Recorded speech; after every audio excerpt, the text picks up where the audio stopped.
Hey guys, so today I kind of promised you that we were going to make some pomade. So we are going to do that. I need to get my apron on here.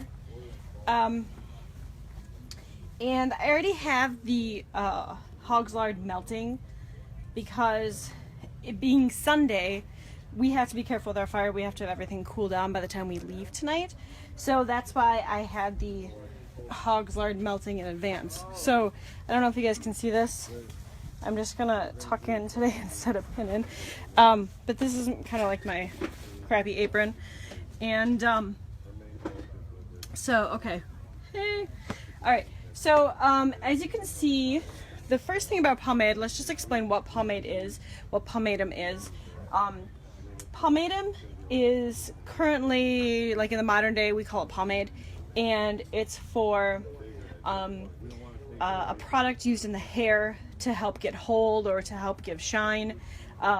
Pomade in the 18th century was used with hair powder. By the way, I did powder my hair today, and it was super simple to put up. I should have done it yesterday. I don't know what I was thinking. So in the 18th century, we used pomade to moisturize our hair. It's kind of like our conditioner. And then we use powder on top of that, and that powder is our dry shampoo. But when you combine the two together, not only can you brush the powder out and it gets all the dirt out, but you can also keep that powder in and then make really awesome tall hairstyles and get huge amounts of volume. The base of most pomades are some sort of fat. So whether it's hog's lard, which is used most of the time, I've even seen, there's quite a few, especially like when you get into the Regency or the Victorian times, there's a lot of mutton tallow being used, which is a very hard fat, and so that is like extra super duper hold. But you can use any type of fat. So what I've done here is I filled the jar here with hog's lard, so I knew how much I was going to make, and I put it in here. And basically any pomade or any pomatum, you're going to have a couple ingredients. You're going to have your fat of some sort, you're going to have your beeswax, and most of the time they call for virgin wax. And what virgin wax is there's two schools of thought here for virgin's wax. And one school says it is white wax. Okay, so you keep processing it until all the color comes out, so it's a really pretty white wax. And then some say that it is the first wax taken from the honeycomb that you haven't done anything with yet. So here at LBCC Historical, we go with the white wax. It makes everything really pretty. So this is our white wax, and we're gonna put some wax in here. We're not gonna put much in. I already put some in. The more wax that you put into your pomade, the harder it's going to be. So for example, if you want, a really hard pomade for like really tough hair, you would put in quite a bit of wax. Mutton tallow would be really good. Things like that. So you may ask, like, what is this contraption? And oh, hey Sylvia. So what is this contraption? This contraption is a double boiler. Okay, so this is where we put the hot water in, and then we have our pot. Very Martha Stewart-esque, but very historic at the same time. The reason we put everything in a double boiler, let's just wait till this goes away. I think I may need to pin myself here. We're gonna wait till the tractor goes away. I'll be right back.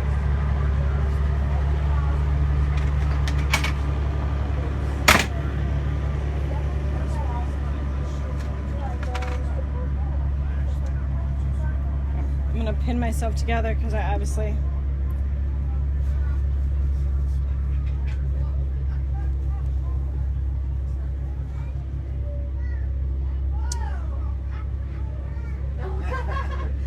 okay. I forgot what I was talking about. So we put the wax in, and the more wax, obviously the stiffer it's going to be, you know, the better it's going to hold up in the really hot summer times. Now you can have hard pomatums, soft pomatums, and like semi-hard pomatums. And the difference is some have wax, some don't have wax, and others have wax and water. Now historically, if you wanted scent into your wax or into your fats, you could do it a couple ways. Enfleurage, which is taking screens, and I should probably just turn you guys up so you can see me. Okay, hi. Enfleurage, which is taking screens of fat, of rendered fat, because you have to render it, otherwise it would be kind of gross. So clean white fat, and then you're putting flowers on it, and then the scent from the flowers impregnate into that fat. So that's enfleurage. That's one way of doing it. That's how a lot of perfumery was done historically. Another way to do it was taking the distiller. You know, we have a distiller over there. You guys have kind of seen it in action. And distilling it, getting the hydrosols and getting the oils, and then using your oils. Another way to do it is to, for example, like rose water. You would take your fat and you would wash it in your rose water. So that would help impregnate the scent of roses or whatever water you're using into your fat. Okay, so here we are. Let's see if you guys can see this. Yes, Carla, exactly. A double boiler so it doesn't scorch. Burnt fat is kind of gross. So here we go. This is what we have currently, right? Nice and clean. We put our wax into our fat. Now in the books, in the historical books, there are measurements. You're usually making either a ton of it or you're making a little tiny amount. And we're just going from my memory at this moment because I've made a lot of pomade. So the next thing you're going to want to do is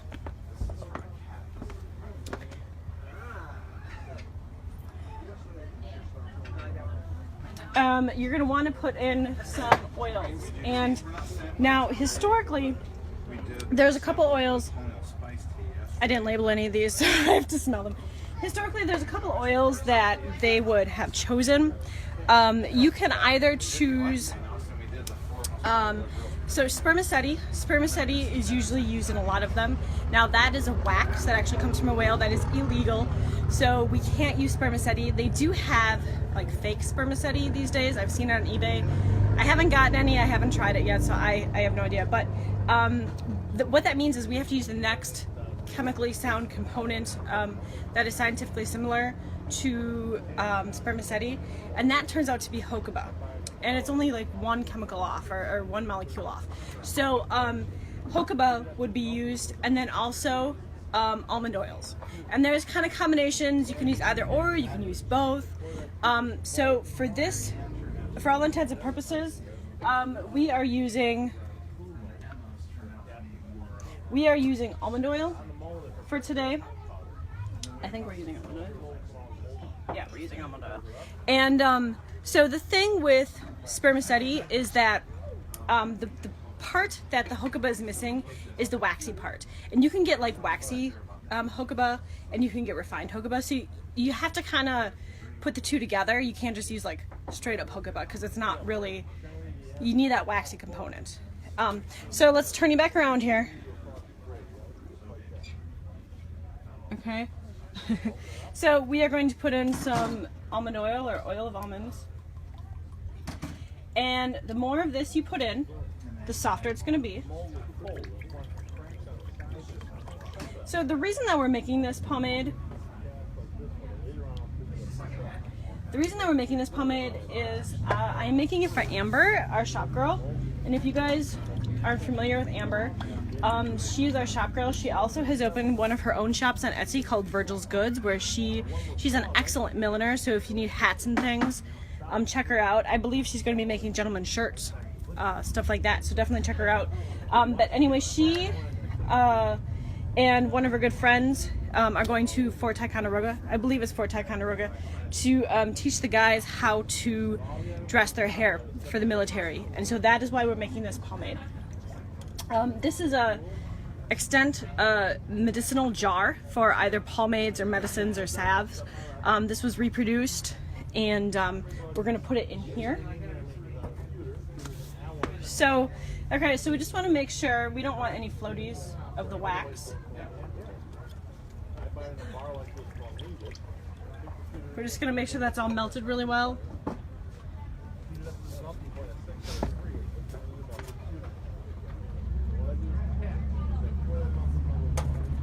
So, a lot of people ask about our preservatives because we're using historical recipes, so they get nervous sometimes, like, what are you doing? What are you putting in that's preserving this for shelf life? So, historically, they completely had it covered. I'm not saying, you know, they had it perfect, but they had it covered. And a lot of people are saying that our stuff is lasting longer than the stuff that they purchase, you know, from shops like Walmart or Shopko. One of the things that they use for extended shelf life, which also has properties for the face and the scalp, is called gum of Benjamin. Gum of Benjamin is a sap. As you guys can see, it's really viscous and it's really sticky. But this does help with shelf life, and it helps preserve things in a natural way. So you also get the added benefits of it being really good for your skin and your scalp. So we're going to put some of this in.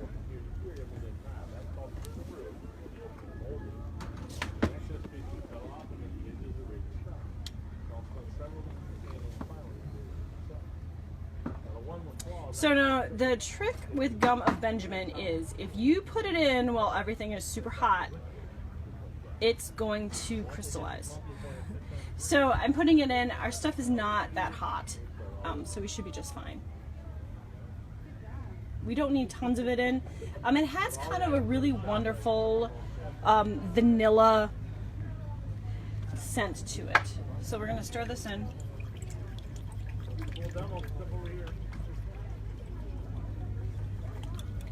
And I can kind of just smell it to know, like, how we're doing on the combination of things. So after that's stirred in, we are going to add the oils. And these are the oils. I mixed them up ahead of time. We're going to do oils of clove, orange flower. I think there's a little bit of lemon in there. And there's one more thing. I can't think of what it is. But basically, it's kind of a combination of historical scents. And, you know, the clove helps with bugs. Like lavender helps with bugs. So we're kind of putting things in that would also help, not only with the scent, but also help for other conditions as well.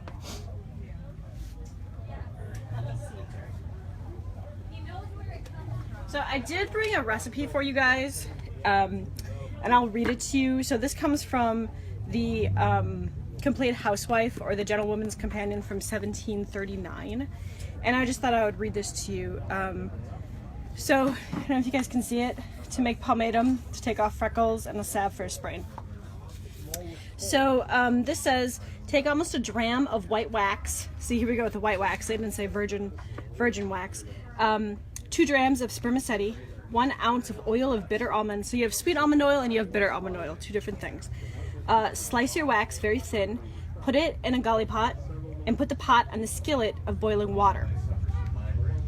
When the wax is melted, put in your spermaceti, just stir it together, and then put in the oil of almonds.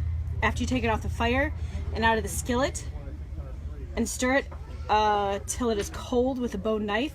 Then after it's cold, you can beat it with rose water until it's white. Keep it in water and change the water once a day. So this is how they're also impregnating the rose into it, but by beating it until it's white, this would be more of a cream. This one is more of a cream than it would be a hard wax. And I am a huge fan of hard waxes. Not only do they travel better, but they hold better as well. So if we were if we had more time, I could let this sit and show you guys how this works, where you would take it and then you would constantly be washing it in rose water. But for today's purposes, we're going to add our oil and then we're going to fill our pot.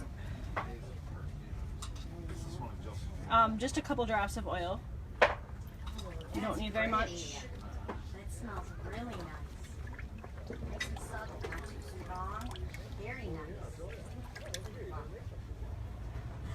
We still have some wax that was on the side that we have to get melted before we pour it in.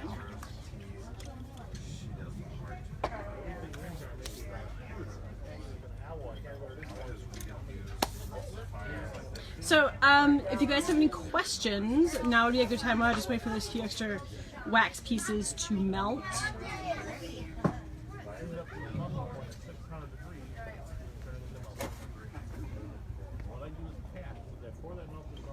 It must have been on the side. Melt, melt, melt.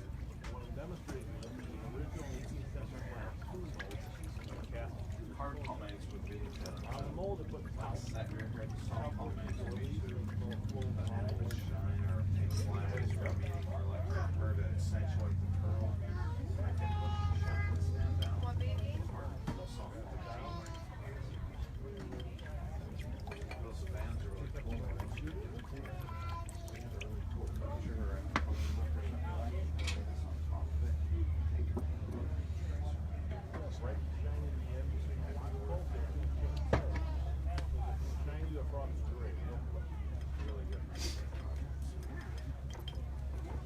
and if you're also looking for like a gentleman's pomade, we do have one in the shop from the 1860s that is pretty awesome. It is a soft pomade, but it does have some wax in, so it's like a semi-soft pomade. We're getting there.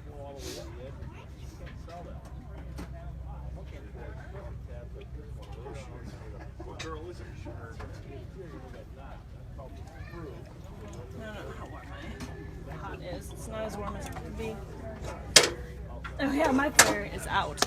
But this is the problem. Like we need to have a cool stove, because in a couple hours we have to pack everything up and tear down and head out. So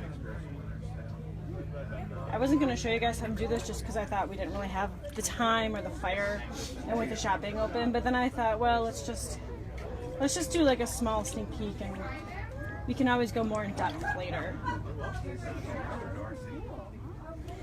So for those of you who want to see like a finished pomade, I'll get my pomade out.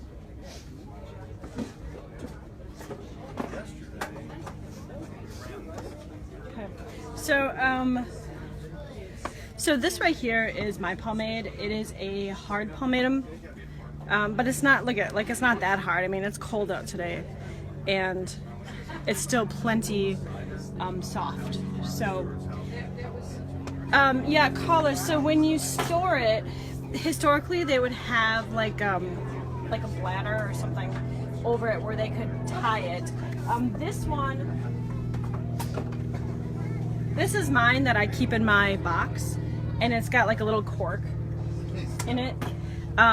For this one, what we're gonna do is I'm gonna put saran wrap over it until we get home, and then I'm going to put one of those bladders over it. I think you can get them at Jazz Townsend. They're like reproduction. So you just wet it. You would wet it and then you would fold it over, and then you would tie a little band around it. So that'd be like the historical method of doing it. Otherwise, it's good to cover because you know, you don't want like random things getting stuck in your pomade. I can go grab you a soft pomade too, so you guys can see what that's like. We're almost done here. Go grab me a soft pomade so I can show what that looks like. Okay, so this is a rosemary pomatum. This is a soft one from 1860. The soft is really good for things like shine, to put your hair back in a specific style, but something like you're not actually trying to get a lot of hold out of it. So this is a very nice one, but see how soft this is? This is the one where you would like wash it with rose water, or you would put rose water in it and you would beat it until it was really white, kind of like we had just talked about in the 1739 housewife book. This is a really good example of what that would look like.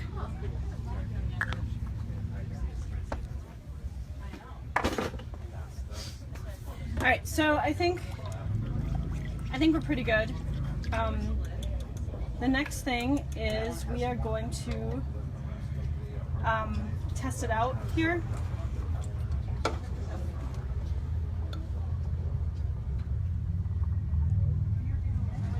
So I always test them out just to see. I have a piece of wax in there.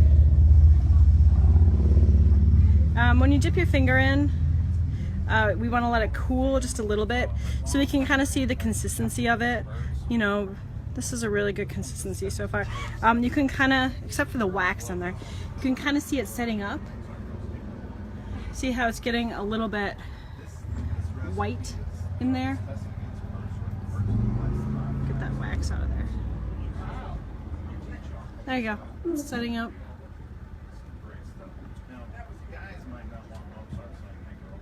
So we did the same thing with this label, and then for reinventors, we did this label so they can... So I always like to test them first, just to see where we're at here.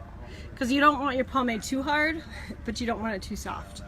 A lot of the times if the recipes don't give you the information, they won't tell you in which way you need to combine it together.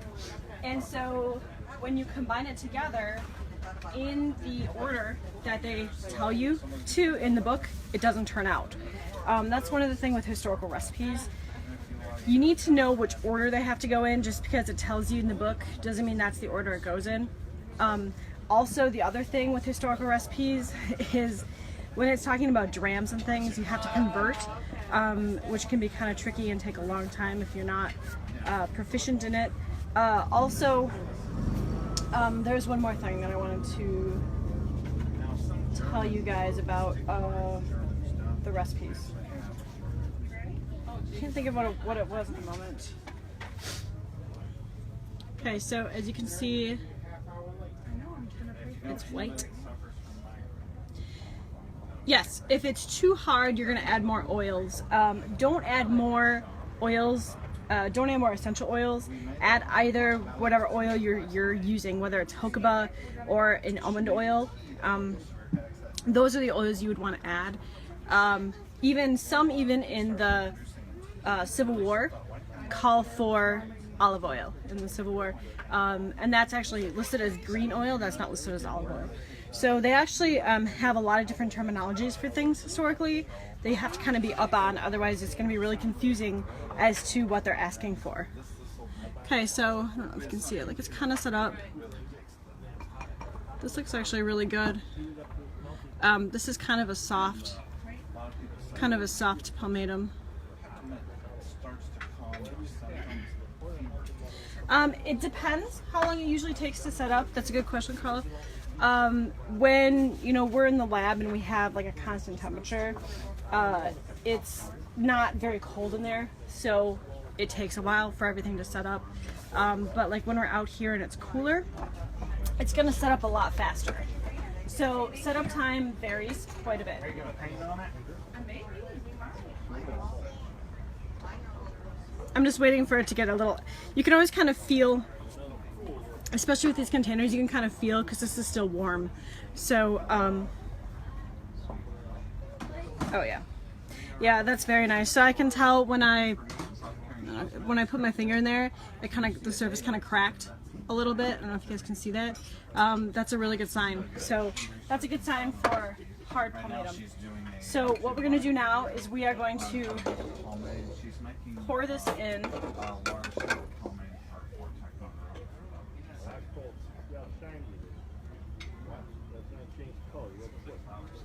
That's the thing about working outside.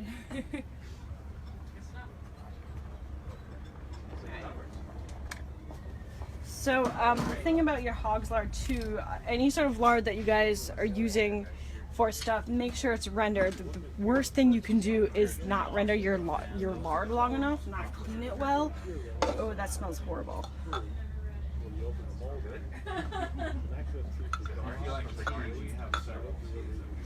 So we're gonna leave that. I did bring a few extra tins here so we can pour the extra in some tins, and we'll put them up on the, we'll probably just maybe put them up on the fan page.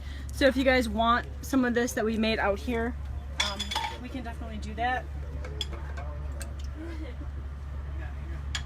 I'm going to move you guys over here just for a second as I pour things.